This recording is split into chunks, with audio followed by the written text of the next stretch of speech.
If you look at the technologies that our species has developed, the trends for our tendencies to engage in conflict, one of the things that you'll pretty quickly conclude is that unlike humans of, 500 BC, it is actually a possibility for us to cause extinction onto ourselves. And one of the great ways, among the many things that we should be doing to limit the probability of extinction, making a self-sustaining city on Mars is a good one. And it's because if you make a self-sustaining city on Mars, and you make a self-sustaining city on the moon, maybe you make a self-sustaining city elsewhere in the solar system, the probability of human extinction goes from some percentage that's intolerable to effectively zero. And then if you just solve for, okay, what's required for making a self-sustaining city on Mars, it's pretty obvious that the propellant production component of that equation is missing. And reasoned that way, it actually is not all that crazy. It's something that you should definitely do. And at a development cost of less than $100 million, I think it's a phenomenally good deal for humanity.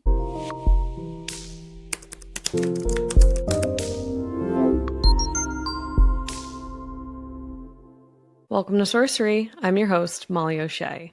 Today, we have Saurav Shroff, founder of Starpath.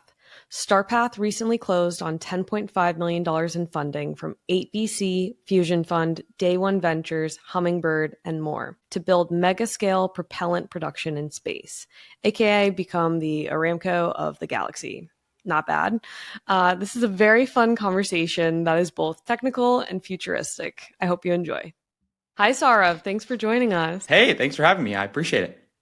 Absolutely. And I love the backdrop. It's very industrial. It's giving lunar mining. It certainly is. So I want to start off strong. Saurav, when will we be multiplanetary and what would that look like?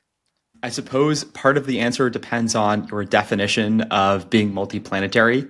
I think on the bottom end of the definition, you could say that if one person is on the surface of Mars or on the surface of the moon, then we're a multi-planet species, in which case we already are, as in, we had a person on the moon in the 60s during the Apollo program.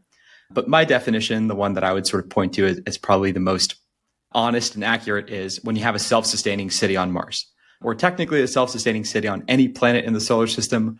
Mars is probably just the most likely. And obviously, I'd love to give you a date. It's probably something between 10 and 40 years from today. To evaluate how long it's going to take, you sort of have to walk backwards from what the definition is of a self-sustaining city on Mars, how much tonnage you'll need, as in how much equipment you'll need on the surface of Mars to make a self-sustaining city, and then how quickly we can ramp up our ability to get large amounts of payload from the surface of Earth to the surface of Mars. And in my guess, that's probably something between 10 and 40 years, although I could be wrong, but probably not by a factor of 10. I would be excited if it was 10 years. That would be great. I certainly would be as well. Okay, so before we dive into it all, congratulations on your $10.5 million fundraising round. I appreciate it. Thank you.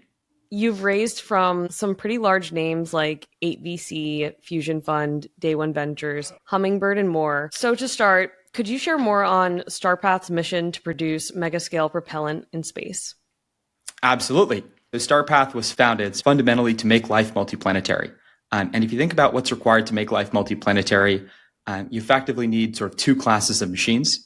The first class of machine you need is a fully and rapidly reusable rocket that's capable of refueling on orbit. And the reason why I need this type of machine is because without such a machine, you're not really ever going to have a meaningful amount of tonnage or a meaningful amount of payload to the surface of Mars. Without a meaningful amount of payload, you won't be able to make a life multiplanetary. And the second type of machine that you need is a little bit less obvious. It's a rocket propellant production factory for the surface of Mars. And the reason why I need this machine is because physics limits us from being able to produce a rocket that can travel from the surface of Earth to the surface of Mars and back without refueling on the surface. And if you can't come back, nobody's going to want to go because if you can't come back, it's going to be a pretty depressing one-way trip. And more importantly, arguably, or maybe not more importantly, the cost basis for traveling to Mars is substantially higher if you can't reuse the spacecraft that you used to get there. So for both those reasons, rocket propellant production at pretty large scale is required on the surface of Mars to make life multiplanetary. And Starpath was founded to fill that second need and to produce that second class of technologies. And our vision is to be effectively the large-scale commodity supplier for all commodities, but namely rocket propellant on the surface of Mars. And we're doing that today by building out the sort of modular components that make up that system. So you're building out to become the Aramco of the galaxy. I mean, I wouldn't put it in those terms, but if you want to put it in those terms, sure. I will. So to break it down into the three systems that you have. So Starpath is going to be building out power generation, mining, and refining. You might have fancier terms for these, but could you explain your development process and how you're starting? Yeah, absolutely. So at a high level, at a very basic level, what you need to do to make rocket propellant on the moon or on Mars is to dig up a lot of dirt, to process that dirt, to turn it into rocket propellant, which is complicated at a mechatronics level, but is actually not complicated at a chemistry level. And I'll explain that in just a second. And then you need to generate a lot of power to power those systems that mine and refine. So that those three sort of disciplines break down into three unique products that we build. Power generation, refining, and mining, which we sort of uninspiringly call tower, which is the short form for power tower, which is a power generation device, plant, which is the short form for processing plant, which is a device that processes dirt, and rover, which is a device that mines and hauls extremely large quantities of dirt on the surface of the moon and eventually Mars. I can go into the specifics if you'd like, but at a high level, these devices are what's required to make rocket propellant on the surface of the moon and Mars. While they don't share all that much in common at a functionality level, the way that we're building them has quite a bit of commonality in terms of the componentry. So even though they look different on the outside, on the inside, they share, between 10 and 80% of the parts, depending on what you're comparing. Well, I would love to dig into them. So what are the different use cases for each of the systems? And why are you building all of them at once? Good question. I'll start with the second question since it flows a little bit better logically. Mm-hmm. The reason why we're building all of them is very simple. It's if you wanted to buy the thing that we need, it is simply not for sale. If you wanted to buy a robot that's capable of mining, several hundred metric tons of raw material on the surface of the moon per day, that can survive for years, drive extremely fast, navigate autonomously, you may hit one or two of those things, but you certainly won't hit them all, and you certainly won't hit them at the cost that we're targeting for the scales that we're targeting. So the simple reason for not buying the componentry off the shelf is because it's not for sale. And where subcomponents are for sale, they're largely too expensive because they're designed for low volume applications, whereas our business, as we'll come to learn, I'll describe it in a little bit, is designed around extreme scale. So where suppliers in the industry focus on quantities of 1 to 10, we're focusing on quantities of 100 to 10,000 in the medium to long term. The use cases are each system only serves Starpath. So all the systems we're building are only for us, and the end products that they produce are what we'll use to interface with the rest of the industry. The rover's job, I'll sort of go in order, rover, plant, and tower. The rover's job is to drive between a processing site and a mining site on the moon, dig a huge amount of material on the order of about 1 ton or a little bit less than 1 ton at a time, at a mining site, and then haul it back to a processing site. And this is a machine that we've actually built many iterations, 9 to be exact, of in-house. And we're working on version 10, which makes major strides towards being ready to fly. Rover will operate in a fleet of initially something like 5 to 10, in the medium term, something like 50 to 100, and in the long term, who knows how many, maybe 10,000 or more. And the rovers have a number of interesting capabilities, but their primary. Sometimes when people come by for tours, I make the joke that the rover is actually just a fancy automated shovel. It's nothing more. It has no more complicated purpose than taking dirt out of a pit and bringing it to us so that we can cook it and turn it into rocket propellant. The plant, I would say, is probably the most eye-catching of the bunch in terms of its functionality. The plant's job is to ingest dirt. On the moon and Mars, that dirt will have a small percentage of water concentration in it. The plant then heats up the dirt to pull the water out via distillation, and then electrolyzes the water and turns it into oxygen and hydrogen, and then subsequently liquefies those gases, oxygen and hydrogen, which for those who are not familiar with the aerospace industry, liquid oxygen is the prime constituent of rocket propellant. So liquefied oxygen is rocket propellant for all intents and purposes. And the tower, which I think is probably the most eye-catching from a distance, is the biggest of the bunch physically, and it is a massive deployable solar array that generates power for both the plant and the rover, although the plant is the primary power-consuming culprit, if you will. The tower spans about 100 plus feet tall and about 20 plus feet wide. So it really is quite massive. It's like the size of a relatively tall and skinny apartment building when it's fully deployed. And it stows into a shape that's no bigger than a medium-sized dining table. And so it's quite small when it's stowed. And this is a necessary design constraint because, of course, you can't put something that's the size of an apartment building in a rocket and send it to the moon cost effectively. particularly not when you want to send 10 or 100 towers at a time. Mike Solana always talks about making the moon a state, which I love. That would be great. Like, let's just buy the moon. But what are the regulatory processes for this? So first of all, unlike Mike Solana, I have no major opinions on, how we deal with it from a political or ownership standpoint. We just want to follow the rules, be good neighbors, and make as many people happy at the same time as we can. At the present moment, there aren't any major regulatory bodies that are sort of enforcing any specific rules on the moon other than the rule that you can't interfere with anybody else's equipment, which we absolutely plan on not interfering with anybody else's equipment at all.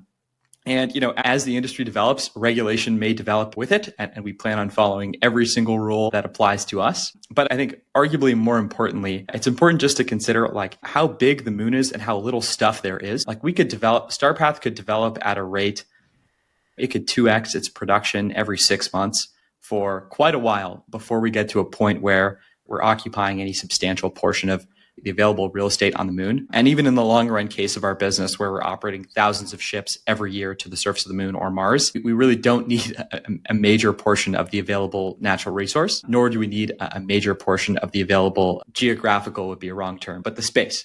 At the present moment and in the foreseeable future, there isn't really all that much contention for the stuff that's available on the moon, which is space and resource. If there becomes contention and, irrelevant parties like US governments or foreign governments or an international body decides that they want to regulate it, then of course we're going to speak our mind and ultimately follow whatever rules are placed that apply to us. Interesting. Okay. To give a sense of the scale of energy demand that you'll need to meet to propel rockets from the moon to Mars, what are you building towards? I'll sort of set the stage here by relating power generation to large vehicle launch rate. So what I mean by that is, how much power do you need to produce the requisite rocket propellant to launch, let's say, one large vehicle, like let's say a Starship, every year? On the moon, that number is something like 150 kilowatts. On Mars, that number is something like half of a megawatt, so about 500 kilowatts. I could explain the discrepancy between the moon and Mars. It's basically just the fact that you need more propellant on the surface of Mars. Initially, Starpath's first mission is building towards a 1 to 2 Starship per year launch cadence as sort of a demonstration scale. So that's about 300 kilowatts of power production, maybe a little bit less. Our second mission will probably be about 10 times that. So it'll go from about 300 kilowatts to maybe somewhere between 2 and 4 megawatts, probably right around. And in the long run, for the surface of the moon, we expect probably the maximum launch rate to be no more than maybe 1,000 or 10,000 ships a year. So you can sort of do the math there, basically 100 or 1,000 times bigger than that second mission. So it'll probably never get any bigger than several gigawatts, which is a pretty gargantuan amount of power production from a solar farm. Like a gigawatt, you can just Google like what a gigawatt solar farm looks like on Earth.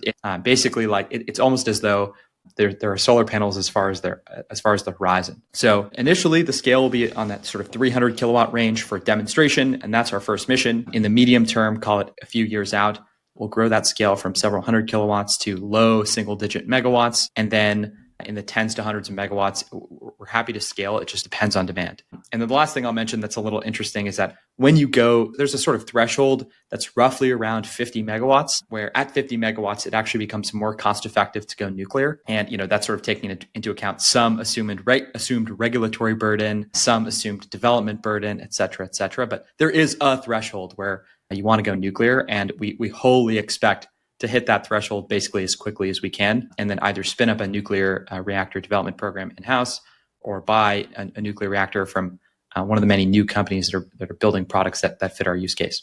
Hey, we'll get right back to the conversation after a word from our sponsor. Sorcery is brought to you by Archer. I'm genuinely amazed at what Archer has been able to accomplish. Archer's goal is to transform urban travel, replacing 60 to 90-minute car commutes with estimated 10 to 20-minute electric air taxi flights. They are safe, sustainable, low noise, and cost competitive with ground transportation.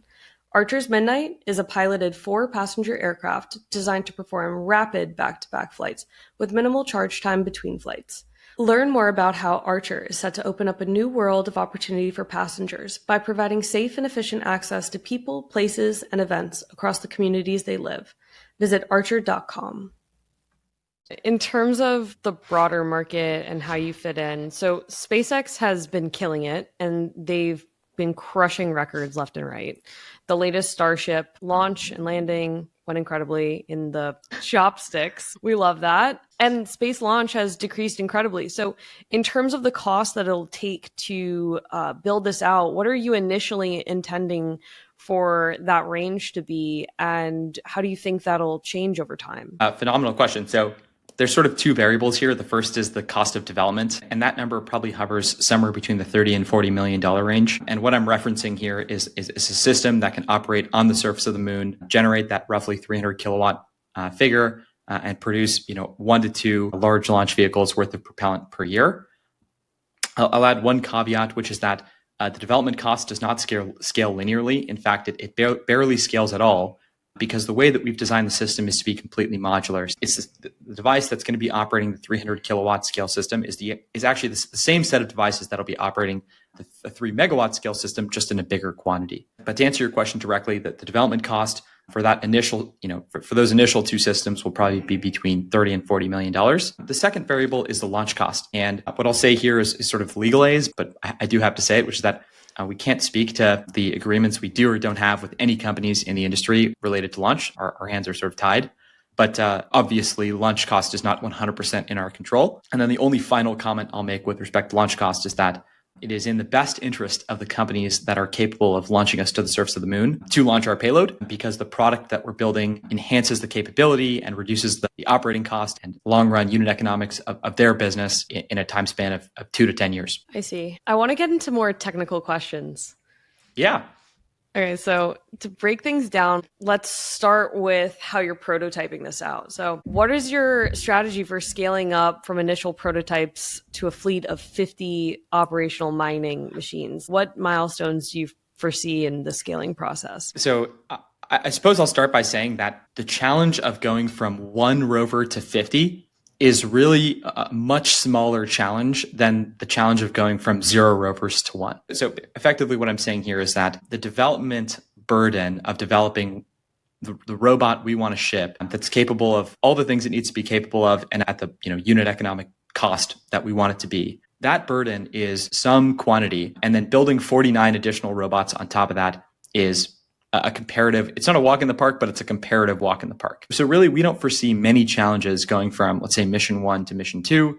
Mission 1 having a small handful of rovers, something like 5 to 10, and mission 2 having this bigger handful of rovers that you're talking about, 50 to 100. The biggest challenge that we're going to face is the challenge that we're facing right now, which is designing and qualifying the design for a robot that's capable of mining and hauling lots of raw material on the surface of the moon, surviving the lunar night, being tolerant of the harsh conditions of the moon, including dust and whatnot. And then going from 5 to 50, for example, is just going to be a matter of clicking order 45 more times on all the parts that we bought to produce the original fleet. And in terms of the design and functionality of the power generation system, can you explain more on the super large unfolding solar array, and how will that be integrated with the mining and refining operations? So I guess just to give listeners a better picture of what the final deployed system will look like on the surface of the moon, the rovers obviously are mobile units, so they traverse in between a processing site and a mining site. The mining site is in a crater. The processing site is on the top of a hill. And there are some interesting geographical reasons why this positioning is advantageous that we'll get into possibly a little bit later on. But the basic point I'm making here is that the power tower and the plant are stationary devices. They're actually affixed to one another, so they're mechanically part of the same assembly, and they sit at the top of a hill on the surface of the moon, and the rovers traverse back and forth between the top of the hill and the bottom of a crater, extracting raw materials from the bottom of said crater and bringing it out to the top of the hill. Functionally speaking, the super large unfolding solar array, which we call tower, is constructed structurally mostly out of carbon fiber. And there are a couple of reasons why carbon fiber is the right choice. The first is that it's extremely light and stiff. And then the second is that you can play a neat game with carbon fiber and sort of roll it up like a measuring tape. And this rolling up of carbon fiber like a measuring tape is the mechanism by which we're able to unfold in the z-axis, meaning in the vertical axis. So you might be wondering, like, hey, how do you ship a 100-foot tall structure to the surface of the moon? And the answer is we don't. We ship a 500 millimeter tall roll of an extremely stiff carbon fiber mast that can be unrolled to a height of 100 or possibly even 100 plus feet. Furthermore, the solar panel itself is actually also a flexible material. So the solar panel can also be rolled, and the final design effectively looks like one massive spool of carbon fiber that acts as the mast, and then many smaller spools of solar panels that unroll vertically, sort of like banners from a pole. And we unroll them in that order. So we unfold the mast vertically at about 100 feet tall. We then unfold several banners that then unroll downwards, making what looks kind of like a wind sail, but it's definitely not a wind sail given that there's no wind on the surface of the moon. So it sounds like between all the different systems that you use, obviously going to space, you need to have lighter material. Things usually have multi-purposes because there's so many different elements. You need to have backup systems in case something fails. You can only do it once. It's very expensive. How much stuff do you need to actually bring to the moon to realize this full vision? The answer to your question depends on the final scale you want to hit, but we'll sort of step through this math together and then we can conclude what total equipment mass you'll need to get to realize the long-term vision. So we'll start off with a ratio that internally we call the Starpath Ratio. That's just the name we came up with a long time ago. And the Starpath Ratio describes the production rate as a function of the mass of the equipment required to produce said propellant. So if you're able to produce 100 metric tons of propellant per year with a system that weighs 2 tons, then your Starpath Ratio is 50. The Starpath Ratio we're targeting in the long run is between 100 and 150, although earlier versions of the system will be a bit below that. The amount of propellant that's required to launch, let's say, one large vehicle like a Starship from the surface of the moon is on the order of about 200 to 250 tons. So if your Starpath Ratio is 100, let's just take an easy number, that means that for every 2.5 tons of equipment that you have on the moon, 2.5 tons of rovers and plants and towers that you have on the moon, you're able to launch about one Starship a year. Our first mission is going to be something like 5 tons. So that's about 2 Starships a year. Our second mission may have a slightly better Starpath Ratio and maybe like something like 8 times the mass. So maybe something like 40 tons. And that'll be able to service something like 20 Starships a year. If you want to get from 20 Starships a year to, let's say, 1,000, then all you need is 2,500 tons of equipment on the moon. And I say all you need as if that's a small amount. That's actually substantially bigger than the sum total of all equipment we've sent to the surface of the moon times like 100 or times 10 or something. But, of course, we'll scale to that size of about 2,500 tons as the demand scales. And if the demand doesn't scale to 1,000 ships a year, that's okay. In fact, there's a totally plausible version of the future where we send a few ships to the surface of the moon for the Artemis program, which is an incredible program that's being funded by NASA, and then focus most of our efforts as a species on sending ships to Mars, which I personally think is a much more interesting destination. But the point being, basically for every ship you want to send a year, you need about 2.5 tons. We expect that rate to probably top out in the foreseeable future between 100 and 1,000. So you'll need something between 250 tons and 2,500 tons of equipment on the surface of the moon. And then for Mars, that number is going to be a little bit bigger, but not all that much. Saurav, how exactly do you plan on testing all this out? The answer, it depends and varies by system, but across the space industry, we have a fairly well understood methodology of testing. If you want to test whether or not something's going to work in a vacuum, which of course you need to, you can use a vacuum chamber. If you want to understand whether something's going to survive the lunar night, you can use a variant of a vacuum chamber called a thermal vacuum chamber or a TVAC. That's sort of like a vacuum that can simulate extreme cold and also extreme hot temperatures. If you want to simulate the acoustic loading, the mechanical acoustic loading of a device during launch on a rocket, you can use a device called a vibe table. And Starpath really is no different in these ways. We're not using anything out of the ordinary from a testing standpoint. And all of the devices that we're using to test our systems are, I don't want to say cookie cutter because they're not quite cookie cutter, but standard across the aerospace industry. There is one probably major exception, and that is the lunar regolith. Regolith is just a fancy term for dirt. And interestingly, dirt on the moon is sort of mechanically extremely violent. If you think about what dirt looks like under a microscope, you might imagine like a bunch of small pebble-looking objects, and you would be right. But on the moon, where there is no weather and where there is no erosion, if you take dirt and you put it under a microscope, it doesn't look like a bunch of small, round, soft pebbles. It actually looks like a bunch of small, not so round, sharp knives. And in technical sort of dirt science, if you will, this is called angularity. And the high angularity of moon dirt makes it highly abrasive to mechanical systems like robots and plants that ingest and handle lots and lots of dirt. And for this, there are mechanically accurate simulants that you can buy, many of which we have in our office, that you can use to carry out tests on, hey, how does my mechanism actually stand up against extremely abrasive dirt? We've solved most of these problems already for I would say, the majority of our mechatronics. but it will be a constant challenge for us to make sure that we're testing and testing accurately and testing frequently, that our devices can withstand what is quite a challenging sort of mechatronics challenge, which is to be design systems that can withstand lunar regolith. And do we just assume that the rockets landing and taking off from the moon are also durable enough to withstand that? The answer effectively is yes, as in the challenge of designing that system is a challenge that is in the hands of other extremely talented engineers at other great companies like SpaceX and Blue Origin and really any company that's developing a lunar lander. We've landed on the moon before, so it's not like it's impossible. It's definitely hard. And it is not a challenge that Starpath is focused on solving because that's not the place in the value chain where we can produce the most value. In addition to that, so how do you expect surviving lunar night and the radiation? The lunar night, obviously extremely cold, or maybe not obviously. I should mention that the lunar night is extremely cold. On Earth, we think the night is cold. It is actually not. You're just a human and your temperature rating is quite poor, as in below 0 C, you'll start freaking out. But the moon is way colder. At night, it can get to, temperatures like minus 200, minus 230 Celsius. And there's really only one way to make materials and electronics and batteries survive, and that is to keep them warm. There's no way, there is probably a way. There's no practical way you can design electronics or batteries or structures or materials to withstand temperatures that near absolute zero. And it is not a challenge. The science of building those types of things is not a rabbit hole that we want to go down. So surviving the lunar night really just comes down to an energy balance between stored energy and heat that you bleed. And all we need to do, I should put this in quotes because it's not all that simple, but all you need to do to survive the lunar night is to use heaters to keep your equipment warm. And then, of course, you need to design that equipment with the lunar night loading case in mind and make sure that the amount of heat that the equipment is bleeding during the lunar night doesn't exceed the total budget of energy that you can spend throughout the lunar night. But in simple terms, the way we survive the lunar night is we charge a battery during the day that we call the shade battery, and the shade battery slowly discharges throughout the night as it keeps things warm.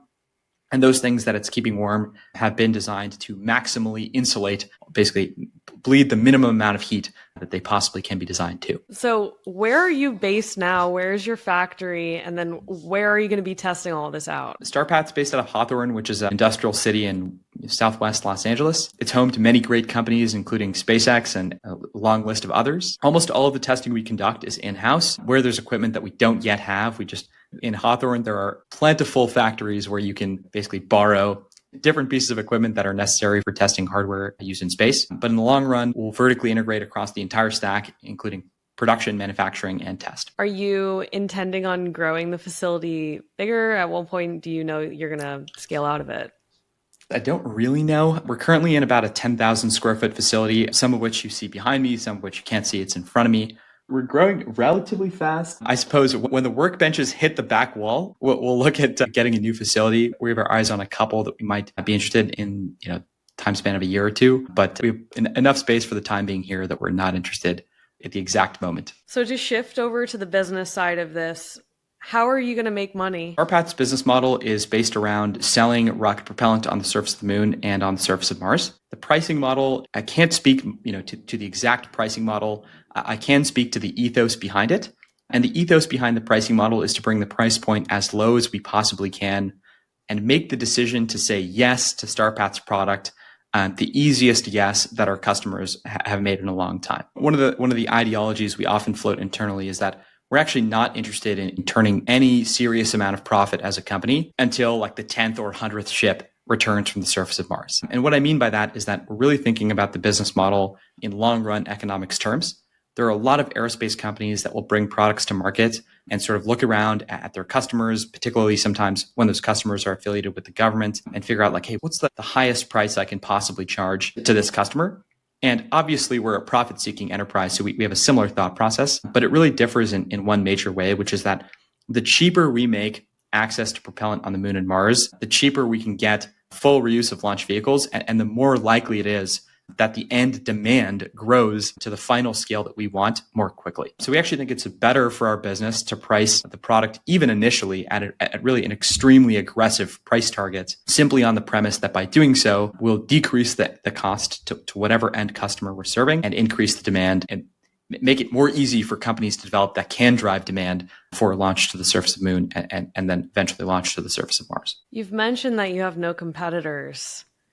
Who would your competitors potentially be? Well, I suppose it's not that Starpath has no competitors. It's that we're confident in our ability to produce enough propellant on the surface of the moon and Mars to meet or exceed all of the demand for the foreseeable future. If somebody wanted to compete with Starpath, I would recommend thinking about the long run economics of launch to the surface of the moon and Mars, thinking much bigger about the scales that we'll see, and sort of thinking about vehicles like Starship, like the iPhone, in that the iPhone sort of turned upside down what the economy around mobile computing looked like. And obviously, it's a very far off example to the aerospace industry. But what I mean to say is that vehicles like Starship that are extremely capable and particularly are capable of extreme tonnage to the surface of the moon and Mars will drastically change how we think about building businesses on the surface of the moon and on the surface of Mars.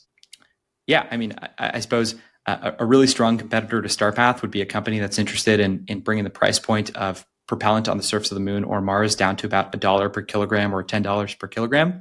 And, I'm very confident in our ability to do just that. And to close it out, how did you gain conviction in starting something that is just so wildly ambitious as lunar ice mining for rocket propellant for Mars? I would say that reasoned from first principles, it doesn't seem that crazy. And what I mean by that is if you start with a simple question, like what should humans be trying to do?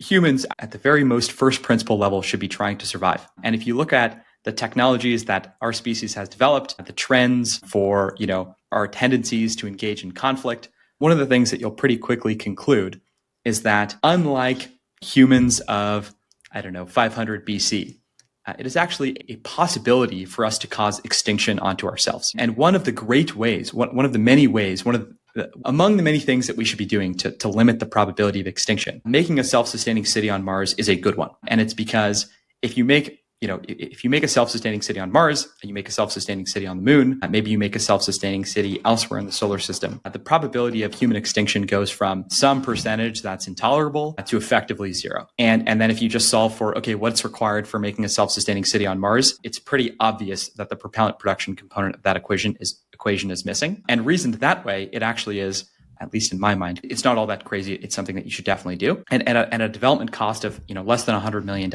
I think it's a phenomenally good deal for humanity. That's not to say that the rockets and other equipment that we'll need on the surface of Mars can also be built for under $100 million. But if there's a missing piece of the puzzle that's critical and it costs this little to develop, you should definitely develop it. Saurav, is your team hiring? We absolutely are hiring. Our careers are probably posted on every single platform that you can post careers on. We're hiring mechanical engineers, mechatronics engineers, thermal engineers, electrical engineers, software engineers, basically any type of engineer across the board. We're looking for people who want to work super hard, want to work on challenging problems, bring a strong amount of experience working on similar problems elsewhere in the industry, and are excited about making life multiplanetary. Amazing. Well, thank you so much for your time, Saurav. Of course, no problem.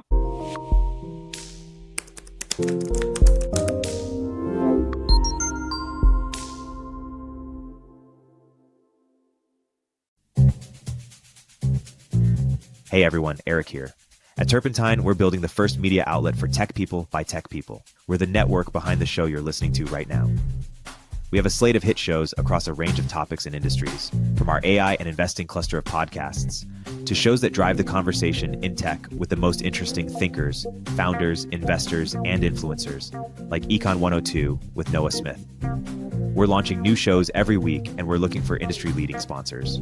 If you think that might be you and your company, email me at ericaturpentine.co. That's ERIK at turpentine.co, and let's partner together.